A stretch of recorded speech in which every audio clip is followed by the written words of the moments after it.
Anda harus memastikan dengan jalan meditasi, ya, semua noda, semua hal yang membuat di dalam diri Anda ada tirai dari kasih murni itu bisa sirna. Jangan pernah Anda merasa cukup dengan meditasi duduk lama gitu ya, tetapi Anda masih membiarkan di sini ada iri hati, ya, ada kecemburuan, ada apapun juga yang membuat Anda tidak bahagia. Jadi segala latihan meditasi itu sebetulnya tujuannya agar di sini ini kayak mata air itu bersih gitu. Air benihnya itu bisa keluar, nggak ada sampah. Ya sampahnya itu apa ya? Emosi Anda sendiri itu, termasuk keangkar murkaan Anda, mau menang sendiri, ya, dan segala macam. Nah, kalau Anda sudah punya kasih murni, maka itu berarti Anda sudah punya salah satu kualitas utama dari seorang avatar. Ya. Jadi kalau tadi kita bicara Sri Krishna, maka Sri Krishna adalah contoh orang yang punya kasih murni. Jadi tidak mungkin seorang Sri Krishna itu punya yang namanya kecemburuan, iri hati, ya, atau apapun hal-hal yang semacam itu, keserakahan, kesombongan, nggak ada.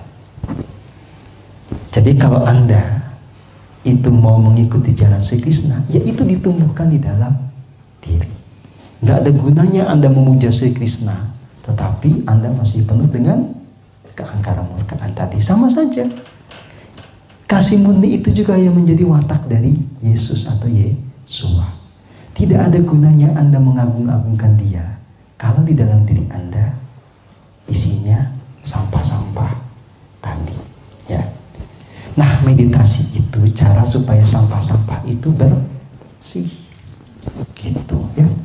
Jangan Anda sibuk pakai hand sanitizer, sini Anda penuh sampah. Buat apa? Anda menghalangi hidung supaya virus nggak masuk, virusnya di sini. Buat apa? Jadi waras. Ya. Betul-betul silakan Anda bersihkan dari segala sampah tadi. Ya. Nah, ini namanya cakra jantung. Jadi kalau Anda punya kasih murni, ini cakra jantungnya laksana flight, mekarnya sempurna. Nah, di bawahnya ada cakra solar plexus.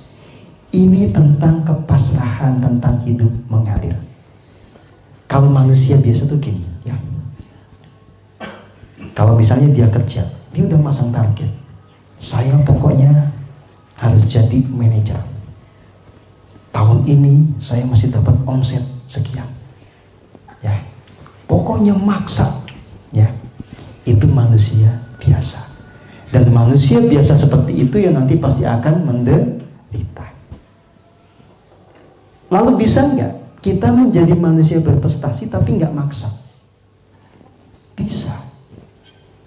Jadi begini, para avatar itu, ya, orang-orang yang punya jiwa ilahi, hidupnya itu begini. Gusti, aku hanya mengikuti apa yang merupakan kehendak-Mu. Saya hanya menjalankan yang terbaik sesuai dengan titah.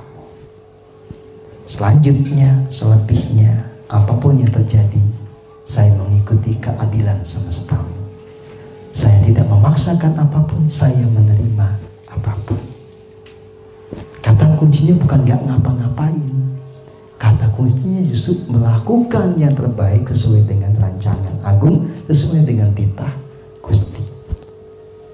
Ya. Kalau kita masih suka maksain keakuan kita, itu cakra solar plexusnya pasti kebumpet. Tapi kalau kita hidup mengalir, ini cakra solar plexus menjadi sempurna.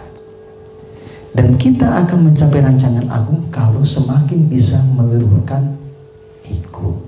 Kalau tidak maksain diri, ya begitu. Sampai di sini ada pertanyaan? Maksudnya tadi boleh dibilang, aku hanya mengikuti kehendak-Mu, aku hanya melakukan yang terbaik sesuai titah-Mu, lalu apa? Dan terjadilah apa yang sesuai dengan keadilanmu. Aku menerima apapun hasil dari segala upaya terbaikku. Wis engko wae lah.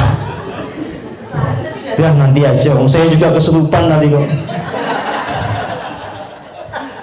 Kesurupan ditanya dan ditulis. Ya susah mingetnya lagi, namanya kesurupan. Nanti aja kalau kesurupan lagi saya WA. Ya, gitu ya. Silahkan, ada yang bertanya lagi? Ada tadi mau share aja. Iya silakan. Tadi yang saya rasakan. Waktu saya menyentuh cakra dan juga soul plexus, itu saya merasakan sama seperti yang dirasakan oleh Mas Budi. Jadi kayak tubuh itu ringan banget. Ada kayak ada yang narik dari atas. Tapi juga ada, dan itu tadi di meditasi yang awal itu juga merasakan hal yang sama. Nah, tapi kalau bedanya lagi yang ini adalah ada sosok keluar, Mas. Sosoknya dalam bahasa kita sosok, tapi ya mungkin karena saya pernah lihatnya Yesus di foto-foto di film segala macam, jadi saya merasa itu ya itu kayak Yesus keluar terus memeluk saya, Mas. Oh iya. Nah, terus setelah itu saya megang sini, saya dikasih lihat DNA saya. Terus begitu saya lihat bawah, saya dikasih lihat DNA lagi yang lain. Jadi benar-benar kayak rantai gitu. Warnanya beda-beda. Terus saya nggak ngerti maksudnya apa. Tapi begitu tadi sambil Mas ngomong, saya cuma nanya ke diri sendiri, nanya ya ke self inner self itu. Terus dia bilang itu, message-nya adalah itu mainan buat saya, hadiah buat saya. Kamu bisa merubah DNA sendiri. Iya. Itu sih. Iya, ya memang begitu. Ya, jadi ketika Anda merasakan lepas bebas, itu artinya jiwa mulai tidak lagi terpaku, tercengkram oleh segala akar duka. Jiwa yang sudah mulai menyatu dengan spiritnya, dengan sang sumber, itu bisa terbang bebas ke angkasa kebahagiaan yang tanpa batas. Itu adalah penjelasan dari kenapa tadi kita merasa enteng, ya. Dan itu secara teknis terjadi saat kita hening total, meluruhkan segala keakuan, membiarkan hanya kasih murni yang bekerja di dalam diri kita. Yang kedua, kan tadi memang salah satu topiknya adalah kita menyelaraskan DNA kita, ya. Jadi gini, DNA ini kan rancangan yang aktual yang menjadi dasar dari kualitas keseharian kita. Tidak semua DNA manusia itu, atau tidak semua manusia bisa punya DNA yang merepresentasikan rancangan agung. Jadi rancangan agung itu hal yang berbeda. Kita itu hanya bisa mencapai beberapa persen dari rancangan agung itu, karena perjalanan jiwa kita, pikiran kita, dan macam-macam. Nah, lewat cara tadi, DNA itu ditata ulang supaya mendekati rancangan agung.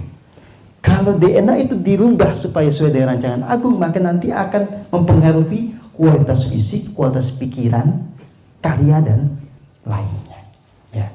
Jadi yang sedang kita lakukan adalah betul-betul mentransformasi diri seutuhnya. Dan kalau yang peka, itulah fenomena yang tadi dirasakan. Ya. Jadi kalau ada pertanyaan kayak tadi, Bu Nandini, apakah betul 10 strain DNA yang non fisik itu ada? Jawabannya ada. Bagaimana diaktifasi? Dengan keheningan. Ya, lewat proses terhubung dengan diri sejati, dengan tiba-tiba nanti bersabda sesuai dengan tuntunan ini, itulah cara DNA yang non fisik itu teraktifasi. Ya. Dan diri Anda mau ngerti nggak ngerti, sebetulnya prosesnya sedang berjalan, gitu ya. Itu yang sedang kita lakukan bersama. Baik teman-teman semua, kita ngaso dulu. Silakan dinikmati hidangan Anda supaya kuat menerima kenyataan. Nanti bisa lebih pahit kita ngomong. Silakan.